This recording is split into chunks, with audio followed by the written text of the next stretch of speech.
Hello everyone, welcome back to my YouTube channel Electrical Concepts. My name is Avikan Roy. So today I am going to discuss on the topic advantages of high voltage AC transmission. Okay, so first of all let's discuss that why is it important to perform the transmission at high voltage. So normally in India we perform the high voltage AC transmission at 66 kilovolts, then 110 kilovolts to 20 kilovolts, maximum 760 kilovolt, 765 kilovolts is possible. So what is the reason for such high voltage AC power transmission?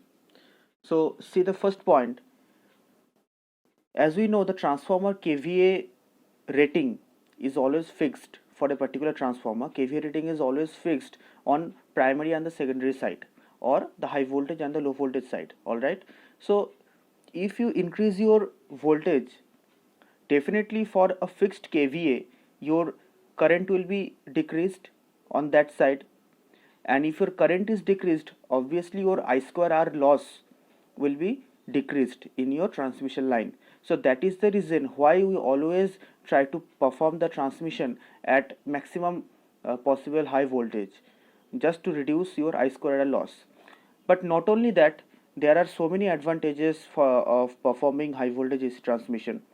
So like, so the volume of conductor is inversely proportional to your square of your line voltage.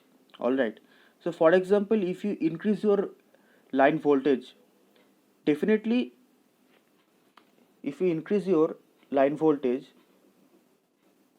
definitely your volume of your conductor will be reduced. So what do you mean by volume of conductor? That means your conductor material requirement will be lesser.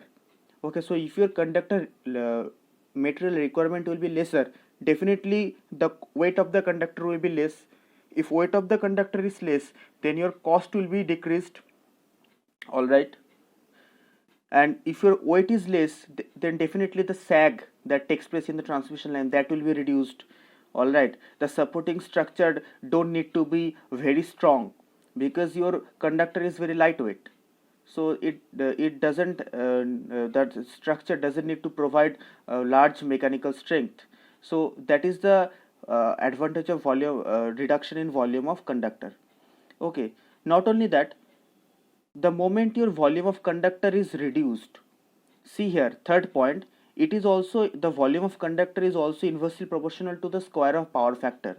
So the moment your volume is reduced, what will happen? The power factor will be improved. So as everyone knows that power factor improvement is so much necessary. Okay, so as you can see, by increasing the voltage, you can achieve so many parameters, you can improve so many parameters, you can reduce the cost, you can improve the power factor. All right, so the moment your power factor is increased and parallelly your I square loss is increased, definitely your transmission efficiency will be improved. That is also another advantage of high voltage transmission.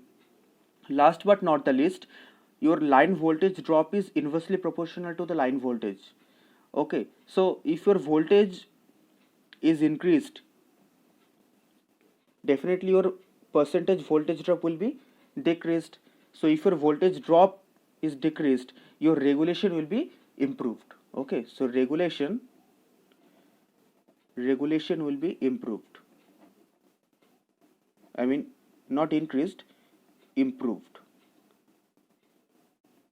Okay, regulation will be improved. So why regulation, improvement of regulation is so much necessary? Because as we all know, regulation improvement means the difference between sending end side and the receiving end side voltage will be reduced. Okay, so that is that is what regulation means. So these are some of the advantages of high voltage AC transmission. But there are also certain limitations that we get to see while performing AC high voltage AC transmission. First is, see here, if you increase your line voltage, your insulation cost will be increased, switchgear cost will be increased. Okay, because if you are increasing your line voltage, the insulator that you provide in your transmission towers, that insulator cost will be increased.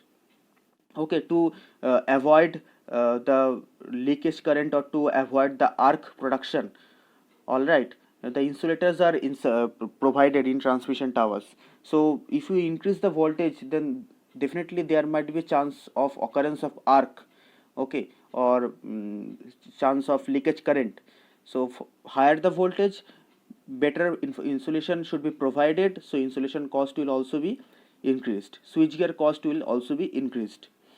So as you can see, at one side the overall cost of your conductor is reduced by increasing the voltage, but parallelly by increasing your voltage, insulation cost is increasing. So there must be some trade off, or there must be a compromise between this insulation cost and the cost of your conductor, and your selection of your line voltage will be such that, so that it can lead to an economical optimization. That means that selection of your line voltage should be uh, done in an economical way. Okay, so for that there must be a trade-off between these two types of costs.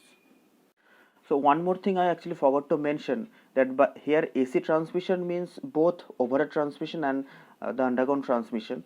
All right.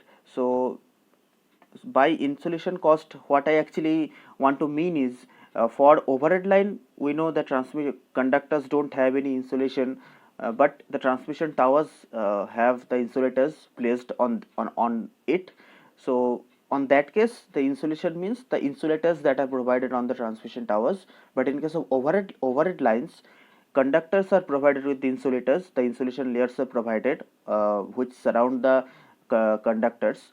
Okay, so in that case we mean the insulation coating or insulation layer that is provided on the underground cable. All right.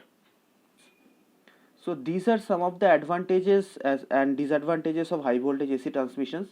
I hope you have understood, you have enjoyed this video.